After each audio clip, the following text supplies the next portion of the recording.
What do you get when you have a curious leopard looking for dinner? And how about a porcupine looking to live another day? Well, this week we bring you the Spiky Showdown of the year. This will be one of the few times where a smaller animal gets the best of a big cat. Hi, and welcome to Animal Logic. Each week we bring you the most amazing footage of the animal kingdom with a fun twist. But before we begin, don't forget to subscribe so you never miss an upload. Leopards are opportunistic ambush predators. They are known to eat almost anything. So when a hungry leopard spots something that looks like food, his predatory instincts take over. That is exactly what happens in our first battle of this week. The African wild dog is not preyed upon very often because they live in packs, which makes them more vulnerable. However, leopards are at the top of their food chain and hunt whatever they please.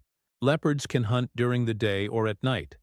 They are also great swimmers and spend a lot of time in trees. These spotted cats have excellent climbing abilities. They are perfectly adapted for hunting prey both in the water and on land. They also have the ability to leap 6 meters horizontally and 3 meters vertically. They are really efficient hunters and stalk their prey before making the attack. But sometimes their curiosity takes the better of them. This young leopard was probably curious and wanted to inspect the porcupine and its spikes. He had no idea the porcupine would fight back. In fact, the leopard thinks it has just found a new toy to play with. It kept batting the porcupine and trying to bite its tail. But the porcupine was not having it. It stood its ground and used its spikes to stab the leopard each time he got too close. Even though the leopard tried his best, the porcupine did not budge. It looked like the leopard finally understood that there was no way he could get the porcupine. It eventually walked away from the porcupine, probably to find some other prey. It seems the leopard was not ready to accept defeat. He came back shortly after and tried again to attack the porcupine, but failed yet again.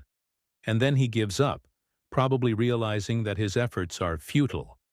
In the second battle of this week, a leopard tries to steal a porcupine from a termite mound. Again, this must have looked like easy prey to the leopard, but he fails to realize that the porcupine has defense built into itself. Once again, the spikes proved to be too much for the leopard to handle. He was forced to retreat after a few minutes. Porcupine species are generally herbivorous, but they will defend themselves if attacked by an enemy.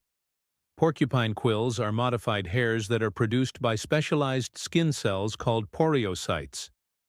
These are actually hollow, hair-like structures that grow out of the epidermis of the animal.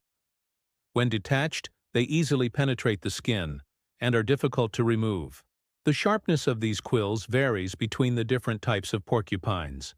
Some are barbed while others are smooth. Their size also varies between species. Most porcupine species are nocturnal, spending their days in burrows or hiding places to avoid predators and bask in the sun. This helps regulate their body temperature and this communication can serve various purposes such as warning of danger, attracting mates, and defending territory. They are social creatures and live in groups. The group size can vary depending on factors like habitat and resource availability. Group living offers several advantages, including increased foraging efficiency, cooperative defense against predators, and enhanced opportunities for mating. Porcupine groups establish dominance hierarchies, but these can change based on factors such as age, sex, and reproductive status.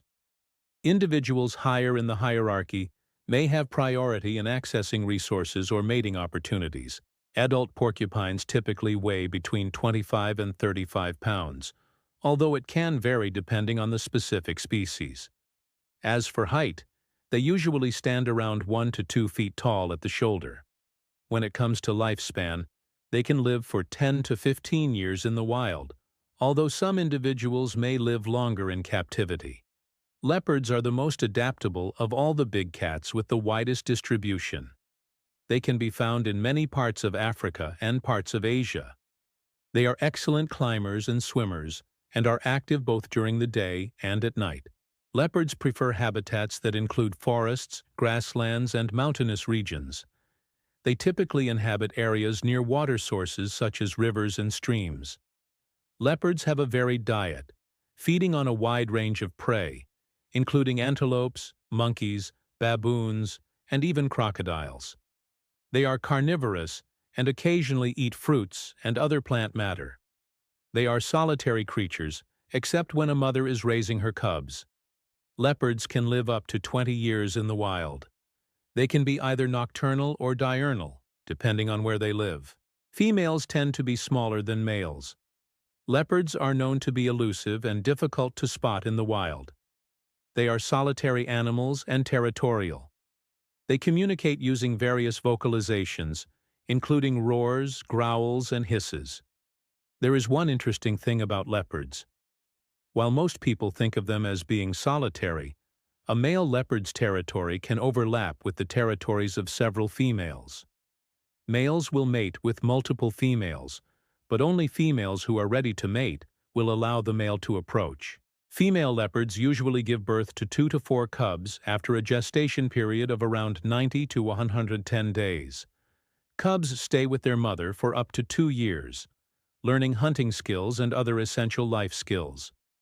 In our next battle, this leopard finds a sleeping porcupine and decides it would be an easy meal. This would be an easy prey if it wasn't for those spikes, but the leopard doesn't seem to care. He attacks the porcupine without thinking twice. But the moment those spikes hit his nose, the leopard regrets his choice.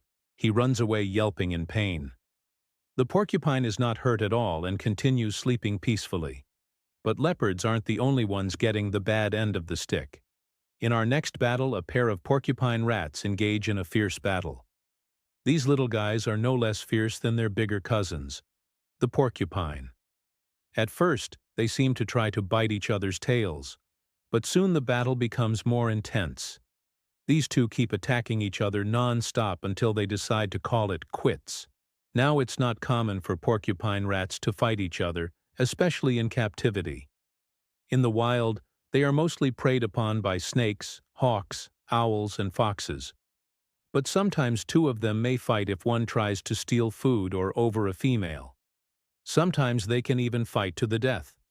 These spiky creatures are not only unique in appearance, but also in their behavior and adaptations.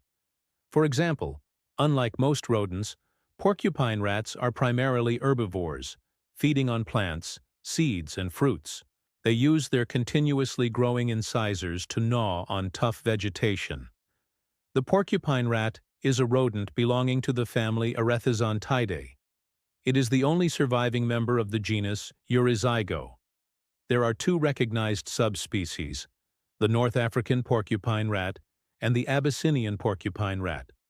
The North African porcupine rat is found in the Atlas Mountains of Morocco and Algeria, while the Abyssinian porcupine rat is found in Ethiopia and Somalia. These porcupine rats typically live in mountainous regions and can be found at elevations of up to 4,000 meters. They inhabit rocky areas and prefer to live in pairs or small family groups. When threatened, these rats can raise their front legs and arch their backs, displaying their sharp quills as a warning. If the threat persists, they may roll into a tight ball, protecting their vulnerable undersides with their sharp spines. Porcupine rats have a lifespan of 5 to 10 years in the wild and can live longer in captivity.